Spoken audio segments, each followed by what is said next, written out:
Do you want to know how to motivate a child to do homework? Well, you're not alone. Many parents want to know that. In fact, I was invited to China to speak about that. My name's Nicholeen Peck, and I teach all over the world about parenting, good communication, and how to better unify family relationships through the lens of the principle self-government. What is that? Well, it's going to help us understand how to help our children do homework. So let's talk about homework now.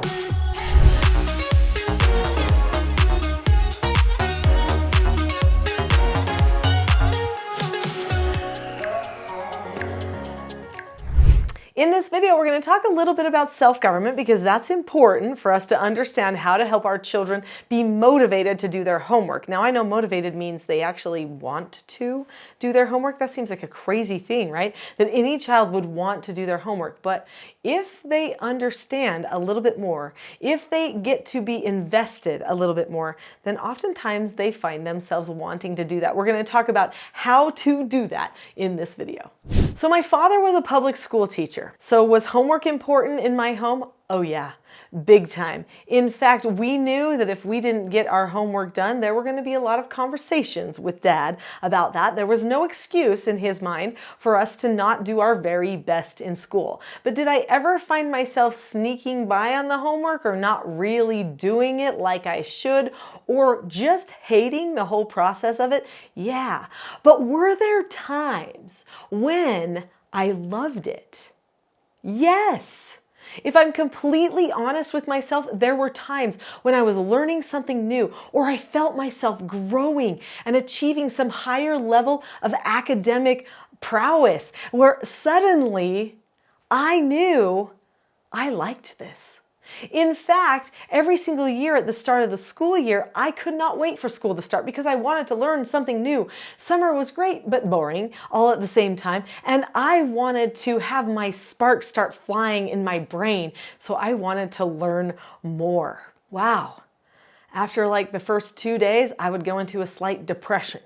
So I'm like, oh great, I'm back at school, a whole other year of this, and I'm not going to learn anything new. So this gives us a clue to what helps children want to learn.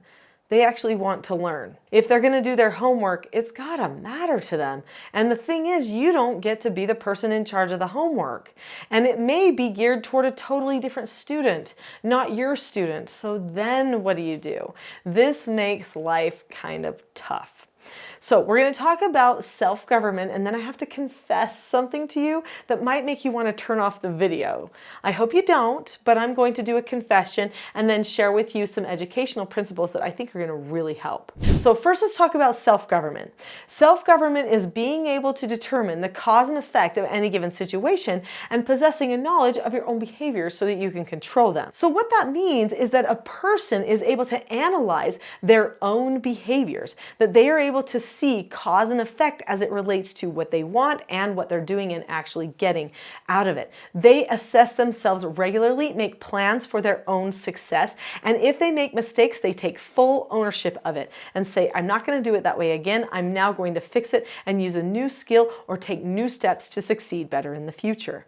So you see how this could help homework, right? So if a person says, well, what do I want in my education? Okay, well then how do I get there? What are the steps that I need to take academically? Well, part of the process is to do this thing called homework. Well, how could I do the homework? What's my plan for homework so that I can get that stuff accomplished to either A, study something I want to, or B, so that I get the most out of it, depending on if the homework really seems relevant or not, right? To the child and where they're going with their vision. So then the child takes steps and they check up with somebody about the homework. Now I know handing it in to the teacher seems like a checkup, but in our family, all schoolwork was checked up with the parents. Okay, here comes my confession. I homeschooled my children. So I was a treatment foster parent for a lot of years for troubled teens, all between the ages of 12 and 18. Those children all went to school, public school, and I went to public school too. My dad was a public school teacher after all. But my children, my 4 children, I decided to homeschool. And it wasn't because I thought I knew everything about education, because I didn't. It was because I felt like they needed a different experience. I wanted them to love it. They were already loving it when they were little because I would do these 20 minutes of what I called mommy school with them when they were little. And then they wanted more and more and more. And I thought, I don't want to destroy this because I remember what it feels like to want more and more and to not get it. To have someone hand you worksheet after worksheet every night of something you already know, and then you forge your parent's signature on it because you got it done at school, but the parent has to sign it. So you learn to forge, to lie, to cheat, to manipulate. What does that teach you about homework? It teaches you it's bad. It teaches you you don't like it. So I developed a really healthy hate of learning for a time instead of a love of learning. And I wanted my children to have a love of learning and not to fall in what happened to me.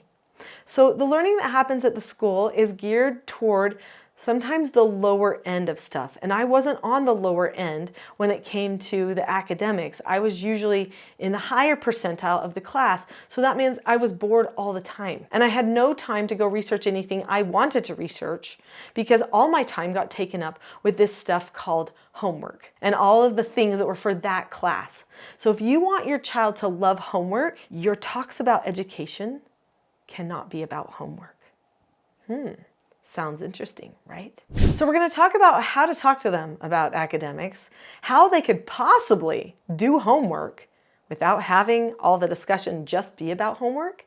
But before we do, click the subscribe button. This channel is for you. It's for families just like you. Our world is suffering and struggling. There's too much contention in the home, and I am trying my darndest to present solutions to all of those problems. If you subscribe, more people will see this channel. And you will see videos that help you too. So don't forget that notification bell, because when you click the notification bell, that also makes it so that you'll be notified when new videos come out. So how in the world can you talk about homework and get homework problems solved without talking about homework all the time? Because I think this is where parents find themselves. They want their child to do well in school. They feel like that's super important. And so all they ever do is talk about the school and talk about the homework.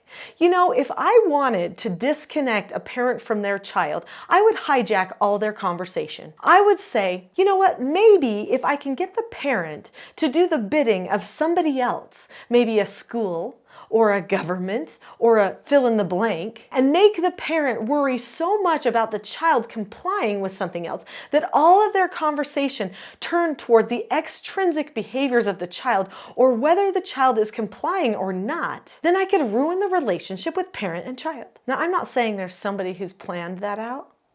I wouldn't put it past people, but I'm not saying somebody has. Okay? I'm not saying that's some master plan, but I am saying it could happen. If all of your conversations are about what happens at the school and trying to get your child ready for the school and in the school and doing the stuff at the school, then you are just an employee of the school. So what did I do with my foster children who had to go to school? So I'm homeschooling mine, right? My 4. But my foster children had to go to school. They were state mandated to go there. So how did I help them want to do homework? Well, I made homework not about homework necessarily. Okay, so number 1, if the homework really is stupid, if it's like below their level, then be like, let's just knock this out really fast because this is a waste of time. Let them know that you recognize when the stuff is dumb too. All right, and maybe, who knows, over time, maybe you'll want to do something different. I have a whole website that's dedicated to homeschooling, actually, and to help parents succeed at that. And it's all free. Everything there is free. It's called heartofhomeschool.net. So if you've ever been curious how people do it and are successful, I can honestly say our family was very successful. My children did college. They all started university when they were 16 years old. And so we were very successful at that kind of stuff. So anyway, check it out, heartofhomeschool.net. All right, but we're going to talk about, let's say they're not. Let's say they're in another school, a private school, a charter school, a public school, wherever, okay? So how do you get them to do that homework? Well, number 1, you've got to have conversations with them about what they are hoping, not to gain from school, but what they are hoping to do with their lives. Say, what do you want to accomplish in your life? Like, what would make you more happy than anything? Okay, and you got to be prepared for this. My daughter says to me when I ask this question, I just want to be a mom. I just want to be able to, enjoy my children and have good relationships with my children, and I want to teach them things, and I just want to be a mom. Okay, that is a super noble mission for life. I know people make it sound like it's not as good. You have to do all this other stuff too. I've done all the stuff. I've headed the businesses. I've led the nonprofits. I've spoken at the United Nations. I've been invited by the Chinese government to go and speak over there and to try to help their children who they only will talk about homework and about school with. They don't talk about anything else. I'm not talking about all of them, but this is a major thing. Many parents over there not seeing their children on a regular basis. They might see them like once or twice a year sometimes because of the migrant worker problem. And they are literally only talking about school because they're only worried about money for the child and for themselves later. I've talked to all these types of people. I've done all the things. I've written all the books, 11 books at this point, as well as been a contributor for other things, write articles, places, do all of these things. But you know what? That motherhood is actually the most important thing I've ever done with my life. So if my daughter says to me, I want to be a mother, I'm going to be like, awesome. That's like the biggest, most important thing you ever would do. Let's talk about what you need, what you want to accomplish. What do you want it to be like at your house when you're being that mother? Or if my son says, Mom, I want to be an engineer, I might be like, whoa, okay, that's awesome. What does it take to be an engineer? Have you ever met an engineer? Let's call Uncle Preston and we'll talk to him about his engineering. I'm going to get them connected with people who do stuff they want to do. I'm going to start getting our hands into things. And you know what? When they come home from school, those are going to be my top priorities. And then I'm going to say to them, okay, so with this school stuff, how does this factor in? Do you think it's going to help you? Because like we could meet the engineer, but well, I guess the math is kind of important, right? So maybe we should get that math done. What is your favorite subject in school? Do you like the math? Well, not really because, okay, well, let's help you like the math. So now I'm going to find ways to help them like the math. I'm probably even going to do the math with them. Now, I know for many people, they might say, whoa, you just hit time intensive, Nicholeen, and I don't have time. We are doing things. I've got work. They've got school. We've got stuff. Okay, I know. But when you are there with them, making it a connective moment, discussing it, and bringing it back to the picture of who they want to become, it changes it. Learning some sort of art or craft when a woman wants to be a designer, like my daughter, London, loves to design. She does virtual design and architecture and stuff. That's an important part of her upbringing then, isn't it? So you've got to spend your time there instead of just on the little academic pursuits that they're sending home that check the boxes. Of course, there's a breadth of education that we want to hit, but we also need to make sure that we keep it in alignment with the vision of where they're headed. Now, can the schools do personalized education tracks for the children? No. Sadly, they can't. They try to make things as personal as they can, but they're never going to get there like you can. So as the parent, that's what you want to do. You want to make sure that you are making the educational opportunities for your child possible, which means you might have to do them yourself. So how does self-government come into it? Well, once you determine what you want and you want it bad enough, then you'll learn to govern your time.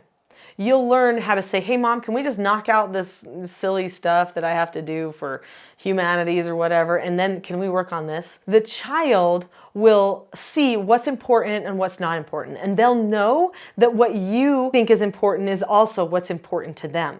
But you'll still help them succeed with all that other stuff that seems like it's busy work or gets in the way. And when you're doing that, you'll open up the door and try to make the connections to the relevant stuff for them as well. Make education be the way that you run your life instead of just the school, the homework, and doing the bidding there. And then they'll start looking forward to the time where they get to study their things.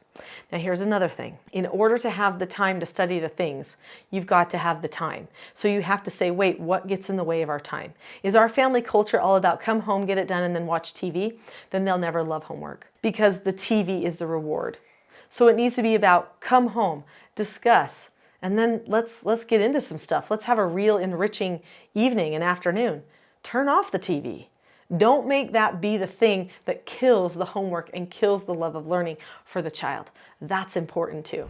Hey, I could go on and on about all the different things that you can do to help instill the love of homework or the love of education in your child. Things like teach them to follow an instruction, because following an instruction is something they're going to need to do. And if they know how to follow an instruction, maybe they will just say, okay, I just got to get this done like I do the other instructions. So there are a lot of things that we could talk about. I think I've hit the most important ones here, though. I hope you'll have some deliberate conversations with your children. Now, if you have enjoyed this, I'm pretty sure you'll like my next video, which is a full class all about self-government and some of these skills like following instructions and accepting no answers and stuff. stuff, like what you're going to need for if they're not going to be watching TV every day. And so click on the link to that video now. That video is called The Not So Known Secret for Parenting Success. I'll see you there.